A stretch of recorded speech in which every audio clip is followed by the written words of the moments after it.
My name's Eli. I'm 34, and I guess you could say I've always been the responsible sibling.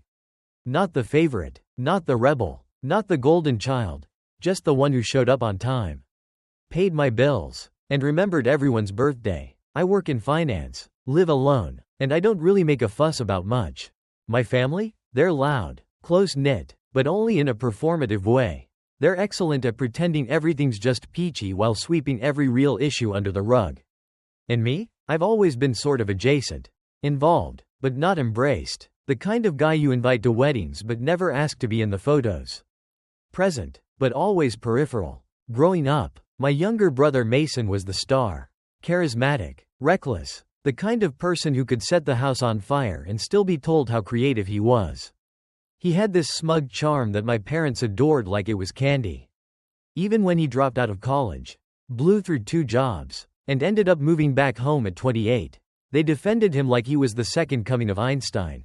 I, on the other hand, paid my own way through school, held the same job for over a decade, and helped cover part of their mortgage when Dad's hours got cut. But none of that seemed to matter. At least, not enough to earn me a place at the metaphorical head of the table. Still, I never really let it get to me. Or, at least, that's what I told myself.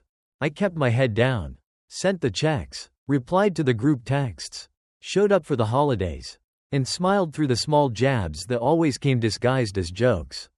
Eli, you're so serious. Loosen up, man, it's just a party. Or, oh, we figured you'd be busy. You're always working. I took it in stride. I guess part of me hoped that if I just kept showing up, kept being dependable, one day I'd finally be seen as part of the family. Not just the one funding it quietly from the background. But truthfully, I was never really included. Not emotionally, not meaningfully. I was the emergency contact. The designated driver. The one who got called when something went wrong but was conveniently forgotten when things were going right. I didn't realize how deep the truth ran until last fall. Back then, Mason had just gotten engaged to a woman named Brooke, an event my mom treated like the second coming of the royal wedding. Brooke was quickly dubbed an absolute angel, and my parents decided to throw a big celebratory dinner at some upscale rooftop restaurant downtown. Not the kind of place they could typically afford. Which, in hindsight, should have tipped me off. A few weeks before the dinner, my mom called me, "Eli, sweetheart," she said in that syrupy tone she always uses when she wants something. "We'd love it if you could make it to Mason and Brooke's engagement dinner. It's going to be such a special night." Of course, I said yes without hesitation. "Just send me the details." Then, almost like it was an afterthought, she added, "And if it's not too much trouble, we were hoping you might help with the reservation. Just to hold it, we'll pay you back." Now, I should have known right then that "we'll pay you back" meant I'd never see that money again. But like always, I agreed. I called the restaurant, booked a private space for 20 people, and gave them my card for the deposit. I didn't mind. Not really. It was Mason's night, and maybe, just maybe, this time I'd feel like I was part of something instead of just footing the bill for it. That illusion, the idea that I belonged, had been something I'd quietly clung to for years. I wanted to believe that eventually, loyalty and reliability would earn me a place at the table. That if I kept being the dependable one, they'd one day turn around and say, "You mattered too." But in families like mine, the silent givers are rarely celebrated. We're tolerated, used, and then brushed aside. It's not like I didn't know that Mason was the favorite. You could see it in the way my mom beamed when he entered a room. The way my dad's tone shifted when Mason cracked a joke. With me, it was always practical, transactional. I was useful, I was stable, I was safe, but never once did I feel like I was anyone's first thought. I wasn't angry, not really, just tired. Tired of performing, tired of pretending that the imbalance didn't weigh on me, tired of watching my contributions disappear behind Mason's chaos. I didn't need parades or applause. I just wanted to be seen, not as a helper, not as a fallback plan, but as a human being. So when I said yes to the dinner and offered to help with the reservation, it wasn't about money. It was about hope. Hope that this night might be different. That maybe this time, I wouldn't be the one sitting at the edge of the room, watching my family laugh without me. That maybe I'd finally have a seat at the real table, both literally and emotionally. But the truth has a way of showing itself in the most brutal, Undeniable moments. And that rooftop dinner? It would become the moment that finally ripped the blindfold off. The moment I realized that being dependable doesn't mean you're valued. That showing up doesn't guarantee you'll be seen. And that sometimes, the only way to be respected, is to stop playing the background role they wrote for you. The night of the engagement dinner. I arrived right on time, 7 o'clock sharp. I wore a dark navy suit, freshly pressed shirt, and a pair of new cufflinks I'd been saving for a special occasion. I brought a nice bottle of champagne as a gift for the couple and even printed a custom card with their initials on the front. When I stepped onto the rooftop, the hostess gave me a polite nod and gestured toward the private section. I took a deep breath and walked in. The space was beautiful, string lights overhead, floral centerpieces on each table, and a soft jazz band playing gently in the corner. Everyone was already there: my parents, Mason, Brooke, her family, and a few of their friends. They were laughing, holding drinks, clinking glasses. It looked like a perfect night. I smiled and walked over, expecting at least a nod or wave. Instead, Mason turned toward me with that same smug grin he always wore. "Oh, hey," he said, barely glancing at the champagne in my hand. "Glad you made it." Then, without missing a beat, he pointed to a folding chair set off to the side, next to a trash bin. "No less. Sorry, this table's for family only," he added, with mock sympathy. "But there's a spot for you right over there." I blinked. I actually thought he was joking. I looked at our mom. She gave me that tight-lipped smile she always used when she didn't want to get involved. My dad chuckled awkwardly and raised his glass. Brooke didn't even look up. Then, as if on cue, a few people laughed. I stood there for a second too long, unsure what to say. My throat closed. My ears felt hot. I was 13 again, left out of a family photo at a cousin's wedding because I didn't fit the aesthetic. So, I walked to the chair. I set the champagne bottle down beside me and sat alone. I didn't even take off my coat. A waiter came by and asked if I was with the party. I nodded silently. He didn't press, just handed me a glass of water and walked off. I sat there for nearly 2 hours while they laughed, toasted, and opened gifts. I watched Mason give a long speech about how lucky he was to be surrounded by his people. I watched my mom tear up when Brooke called her the best future mother-in-law a girl could ask for. No one asked if I wanted to order food. Not one person brought me into a conversation. Eventually, dessert came out. Some kind of fancy layered cake with edible gold flakes. The jazz band played something slow. The sun dipped behind the skyline. I realized no one had looked in my direction for at least 30 minutes. Then the check came. I watched the waiter walk toward their table holding a small leather folder. He paused, glanced down at the credit card on file, then looked around. My card, I thought. He walked a few steps in my direction. "Excuse me, sir," he said quietly. "The total for the event is $3.218. Should I run the same card for the final amount?" Everyone at the table turned to look. Mason raised an eyebrow. "Oh, yeah," he said casually. "Eli's got it." The waiter looked back at me. I smiled, a calm, steady smile. My voice was even. "Not my table," I said, just loud enough for everyone to hear. "I was told this was for family only." A sharp silence followed, like the air had snapped in half. Mason's mouth opened slightly. My mom frowned in confusion. My dad straightened in his seat. Brooke's father furrowed his brow.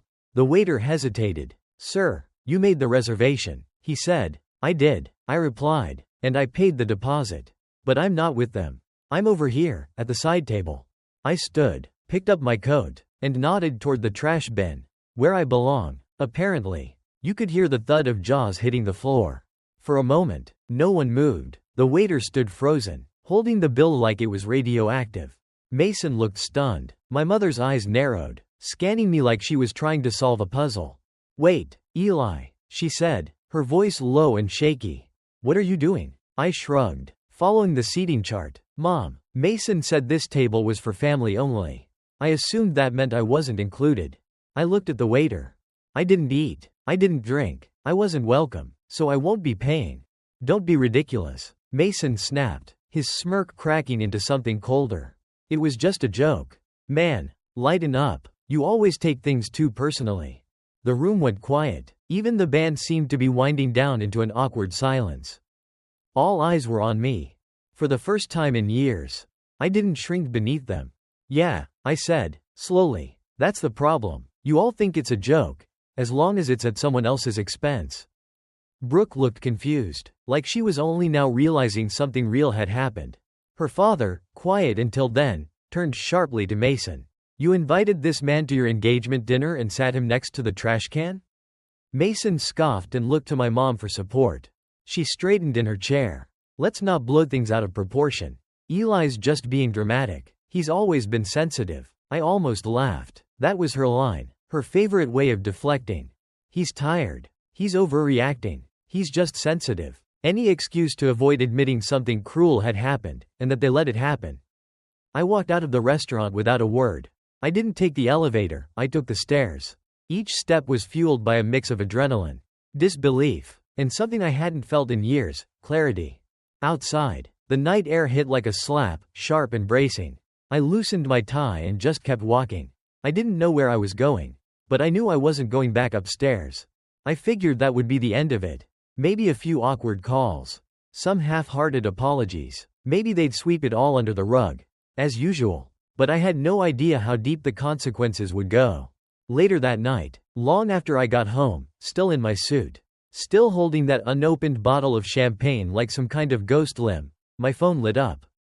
First, a text from Mason. Dude, seriously? You couldn't have just paid the check and talked to me after? Then, one from my mom. You embarrassed us in front of Brooke's entire family. Was that your goal? Revenge? And then, a call from an unknown number. It was Brooke. Hi, she said quietly. I know we don't really talk. But, can I ask you something? Sure, I said, cautious. Did you really pay for everything?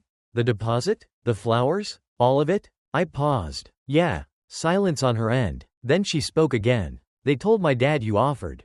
That it was your idea. That you insisted. That stopped me cold. I never offered. I said slowly. They asked. I said yes. I didn't expect anything back. But I definitely didn't volunteer for show.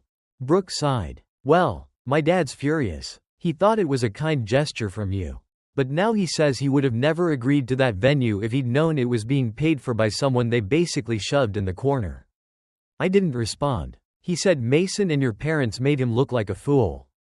Another pause. I'm not calling to get involved. She added quickly. I just thought, you should know. I thanked her. We hung up. But the fallout was just beginning.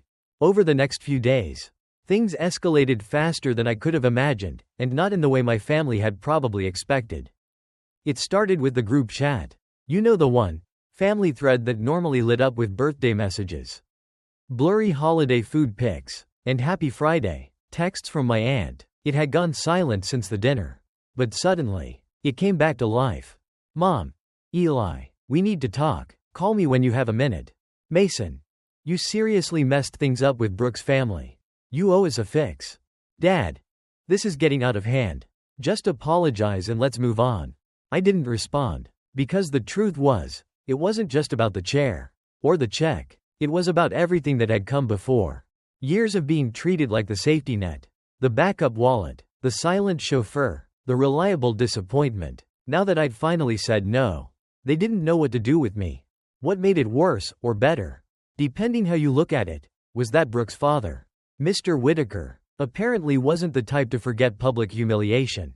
I heard about it from a mutual acquaintance of Mason's, a guy named Trent, who had always been more decent to me than the rest. According to Trent, Mr. Whitaker had a complete meltdown the morning after the dinner. He'd paid for Brooke's private school, helped her start her marketing firm. He'd meticulously planned out a smooth, elegant engagement season. And now? He found out the groom's family lied about the dinner, let someone else foot the bill, and then treated that someone like garbage, publicly. Trent said that at brunch the next day, Mr. Whitaker told his wife, if that's how they treat their own blood, what happens when you marry into it? That comment hit Mason like a freight train. Suddenly, the wedding was on pause. Brooke had gone back to her condo for a mental reset. The Pinterest boards disappeared. The venue went quiet. Damage control began. Mom sent me a long email, not a text. Not a voicemail. An actual email. Subject line. Please. 5 paragraphs. All sugar-coated manipulation. She didn't mean to hurt me. She never realized I felt left out. She hoped I'd be willing to sit down with Mason and talk things through, for the sake of the family. But nowhere in the message was the word sorry. Just, we didn't realize. You misunderstood. Let's not let one silly night ruin the bond we've built. I stared at that last sentence. Bond? What bond? The one where I drove 3 hours on Christmas Eve to bring gifts because Mason wasn't in the right headspace to shop. The one where I canceled a trip to Spain because Dad needed surgery and they couldn't afford a nurse. The one where I co-signed a loan on their second car, without hesitation. The same car Mason borrowed and never returned? I left the email in my inbox. I didn't reply. 2 days later, my Aunt Karen, Mom's sister, called. That surprised me. She wasn't exactly warm and fuzzy. But she was sharp. Ran her own interior design firm. Always had this air of composed judgment. We hadn't spoken in over a year. Eli, she said, I heard about the dinner. Of course you did, I muttered, trying not to sound bitter. I'm not calling to scold you. She said, I'm calling to say, good. About time someone shook the tree. That threw me off. She sighed. Look, I know how your parents are. Always pretending everything's perfect. Always brushing stuff under the rug. They've leaned on you way too much for way too long. I stayed quiet. And Mason? She added. He's always treated you like a side character. Like a placeholder. I nodded. Why now? I asked. Why say this now? She didn't hesitate. Because now the Whitakers are involved. She said dryly. And your mom's in a panic. She called me yesterday. Asked me to talk sense into you. I raised an eyebrow. And what did you say? I told her you didn't need sense. You needed space. Maybe it's time they learned how to function without using you as scaffolding. For the first time in a long time, I felt seen. Not as a tool. Not as a wallet. But as a person. Later that night, Mason texted again. Bro, Brooke's dad canceled the venue deposit. Said we're not aligned in values. Fix this. Now. And that's when it clicked. He still didn't get it. He thought I was a button to push. A tool to use. A walking bailout. So I decided I would fix something. But not the way he meant. That night, I logged into the joint account I'd set up for Mason when he was unemployed. It was supposed to be temporary. A way to help him pay his bills and stay afloat. But he never closed it. Never took responsibility for it. His gym membership, his Spotify, even his Grubhub deliveries, everything was still linked to it. Quietly, I moved the remaining funds, just a few $1,000s, into a private savings account I'd recently opened. Money I'd left untouched out of some vague, lingering sense of brotherly loyalty. Then I called the bank and closed the joint account entirely. The next morning, Mason called me 4 times in a row. When I finally picked up, his voice was frantic. What did you do? He asked, not bothering with greetings. I didn't respond right away. Bro, he continued, I have a date with Brooke tonight. I was gonna take her to that place she likes, and my card's bouncing. It says the account doesn't exist. I know, I said calmly. I closed it. You what? You can't just. I can, I said, still even. And I did. You told me I wasn't family. Remember? You don't get to use my money if I'm not allowed at the table. He stammered. Then he switched tactics. Desperate now. Come on, man, don't do this. You're jealous. Admit it. You've always hated that I got the attention. Now you're throwing a tantrum because Brooke's dad took my side. I laughed. Actually laughed. Oh, Mason, I said, you really think he's on your side? There was silence on the other end. Don't worry, man, I continued. You'll figure something out. You always do. Maybe ask mom to open another credit card in your name. Or maybe Brooke's dad can teach you how to stand on your own. And I hung up. I don't know what Mason did after that. But a few hours later, my phone buzzed again. Not from him. It was an email from Brooke. Subject line. I think we need to talk. I stared at it for a while before opening it. It felt like the kind of message that could shift something permanent. But curiosity, and a strange sense of closure, pushed me to read it. The email was longer than I expected. Polite but personal. Formal, yet laced with something raw. Like she'd just come out the other side of a storm. She began by saying she understood how awkward the dinner must have been. And admitted she hadn't realized how I'd been treated until it all fell apart. I was so caught up in planning the perfect night. She wrote, I didn't stop to see the full picture. She told me her father had been livid, not just over the money, but over the principle of it. He said, If they can publicly humiliate someone who financially and emotionally supported the entire night, she wrote, then I need to seriously reconsider who I'm marrying into. Brooke didn't sugarcoat anything. She said Mason had tried to downplay what happened, calling it a minor misunderstanding. But when her father requested an itemized invoice from the restaurant and saw the name on the card, the lies began to crack. Mason had told her I insisted on paying, that I didn't want to sit at the main table because I was introverted, that I left early because of a work emergency. But once I talked to the waiter myself, she added, yes. She called the restaurant. The story fell apart. Then came the part one didn't expect. I ended the engagement last night. I blinked. She explained it wasn't just the dinner. The whole situation had pulled back the curtain on behaviors she'd previously brushed off. The casual entitlement, the deflection, the way Mason talked about me behind my back, the way her concerns had been constantly minimized. He kept saying you were overreacting. She wrote, but honestly, you were the only one who reacted with any dignity. She ended the email with a final note. I'm not writing this to stir up more drama or to pit myself against Mason. I just wanted you to know. I see it now, and I'm sorry I didn't see it sooner.